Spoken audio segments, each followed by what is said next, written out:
Olá pessoal, esta é a nossa terceira aula de progressão geométrica. Vamos aprender nessa aula o produto dos termos e também a soma dos termos de uma PG infinita. Vamos então ao primeiro assunto, o produto dos termos. Para calcularmos o produto dos termos, vamos analisar esta PG aqui, com 8 termos. Ao multiplicarmos o primeiro vezes o último, nós temos aqui nesse valor 32. Se multiplicarmos aqui esses dois aqui, também teremos 32. E note aqui, 2 vezes 16, também 32. E 4 vezes 8, também temos 32. Então, desses 8 termos aqui, nós vimos que o 32 ele está sendo multiplicado aqui, 4 vezes. Ou seja, 32 elevado a 4. Aí temos o total, o produto dos termos.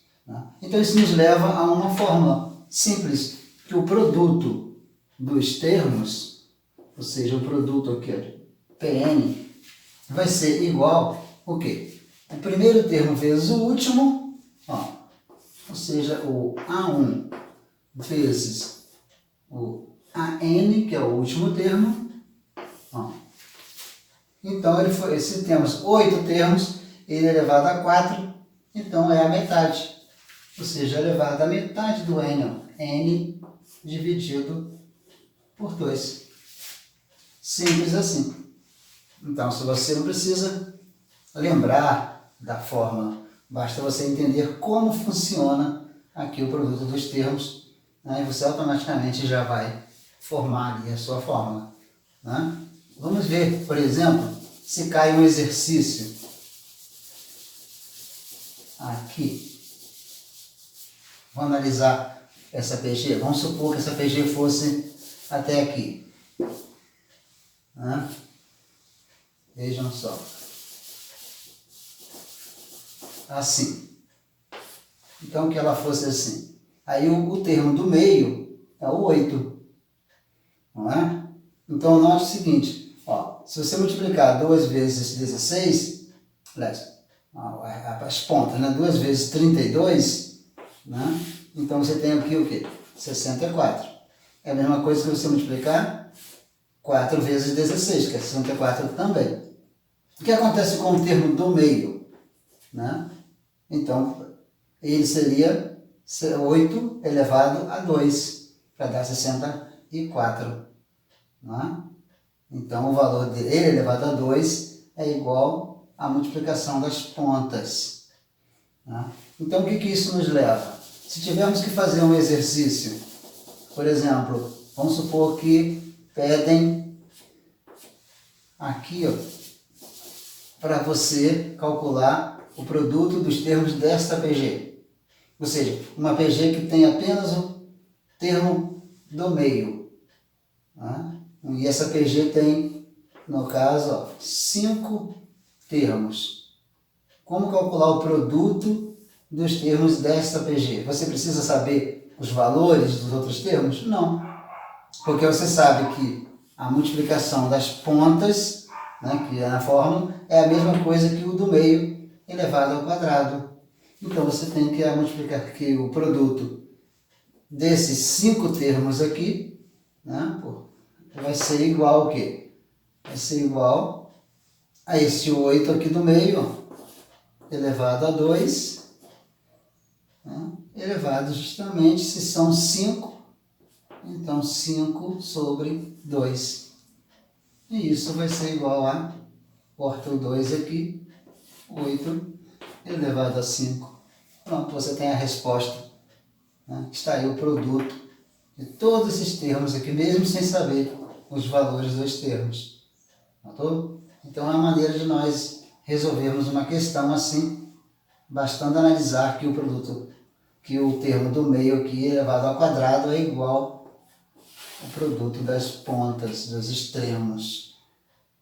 E aí aplicamos na fórmula. Simples assim, ok? Espero que você tenha aprendido esse ponto também, é muito interessante. Vamos agora então ver o segundo assunto, a soma dos termos de uma PG infinita. Bem, então temos aqui uma PG decrescente infinita. Então queremos saber a soma dos termos de uma PG infinita. Ou seja, quanto vai ser, então, se somarmos esses termos aqui? O 1 mais 1 sobre 2 mais 1 sobre 4 mais 1 oitavo. Né? Seria igual aqui. É meio estranho, né? Como que a gente vai somar tudo isso aqui infinitamente? Aliás, não é igual aqui, tem que ser tudo aqui.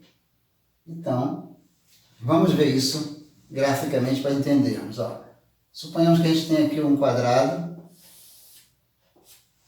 não é? Aqui. Né? Então, esse seria o 1. Ó. Então, este 1 nós temos aqui. E nós vamos somar então agora com mais meio. Ó. Utilizamos então meio quadrado. Temos aqui meio. Agora mais um quarto. Então puxamos e acrescentamos mais um quarto. E agora mais um oitavo. Ó, um oitavo. E aí vai. Aí depois nós temos aqui 1/16. Depois nós temos aqui 1/32. Né? Depois 1/64. Depois 1/128. E aí vamos dividindo. Né? Quantas vezes vamos conseguir dividir até chegar no limite? E qual vai ser então o limite? Então nós temos aqui 1, então mais este quadrado aqui vai ser 1. Então o limite seria, da soma seria 2.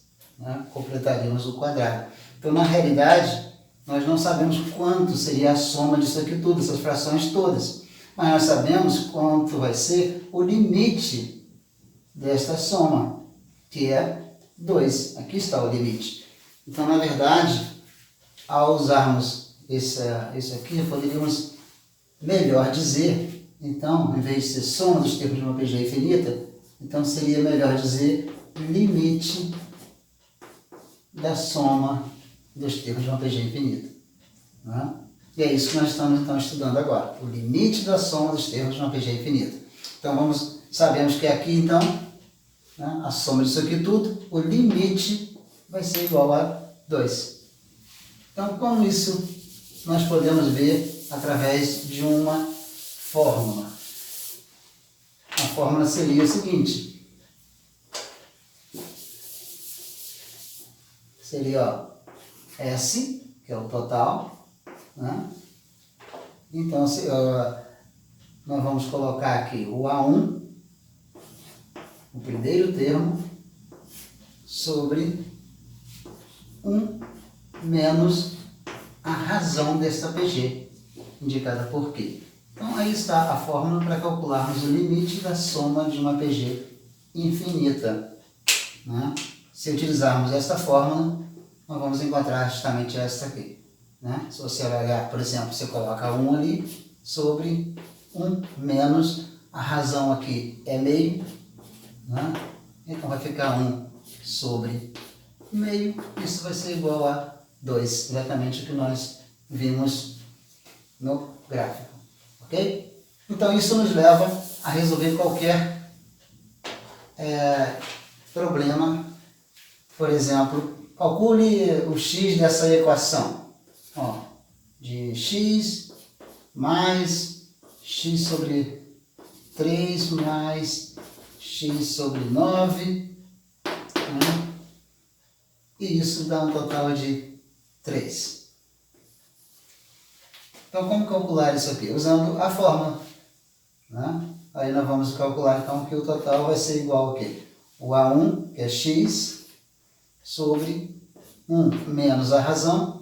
A razão aqui no caso é, você divide o x sobre 9 por x sobre 3, você vai ver que a razão é 1/3, não é? Certo? Então, isso vai nos levar então a x sobre, no caso, 2/3, né? Que no caso é igual a 3, né? Então, o valor de x você calculando, vai encontrar 2. Né? X igual a 2. Não, nesse caso aqui é o valor de x que nós estamos procurando, não o valor da soma. O limite da soma é 3. Então, achamos o valor de x nesta equação. Ok? Espero que você tenha, então, aprendido esse assunto. Né? Diferente, né? Complexo, mas interessante. Não foi tão difícil. Né? Então, se você ainda não assistiu as 2 aulas anteriores de progressão geométrica, faça isso. Ok? E se inscreva no canal Matemática Fácil com o professor Juarez. Ok? E até a próxima aula. Tchau!